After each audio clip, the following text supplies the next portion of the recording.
আসসালামু আলাইকুম guys, welcome back to my another vlog. এই ব্লগে থাকছে 1 টাকা দামের চা, 1 টাকা দামের পেঁয়াজি এবং 50 টাকা দামের মকলাই। তো অনেকদিন পর ছোটদেরকে নিয়ে পাশের গ্রামের একটি বাজারে গেলাম।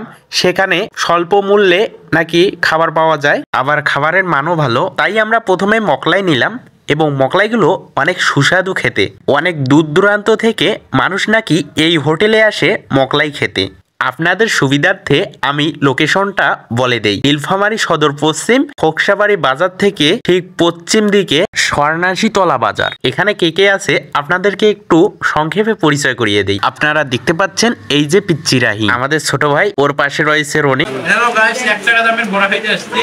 আজকে দ্রব্যমূল্যের ঊর্ধ্বগতি হওয়া সত্ত্বেও 1 টাকা পেঁয়াজি এখানে পাওয়া যায়, তাও আবার 10 টাকায় 12 পিস পেঁয়াজি, 1 টাকায় আধা কাপ লাল চা। এটা খুব আশ্চর্যজনক না যে এই যুগেও এই সময়ে এসে 1 টাকায় চা পেঁয়াজি পাওয়া যায়। তো আমাদের একটি ভুল হয়েছে, আমরা পিচ্চি রাহির জন্য কোনো চা নেইনি, কিন্তু সেও চা খেতে আগ্রহী। তাই তো বুদ্ধি করে রনি এবং জাহানুর মিলে একটু তাকে চা ঢেলে দিল, সেও যেন চা খেতে পারে। কিন্তু সে গরমের কারণে খাইতে পারছে না। ছোট বাচ্চারা আসলে যেভাবে চা খায়, তারা একটু একটু করে চেষ্টা করে তারপর চা খাওয়া শিখে। তো আপনাদের বাসা নীলফামারীর আশেপাশে হলে অবশ্যই আপনারা এই দোকানে আসতে পারেন। আর ভিডিওটি ভালো লাগলে অবশ্যই শেয়ার দিবেন। ভালো থাকবেন, সুস্থ থাকবেন, আল্লাহ হাফেজ।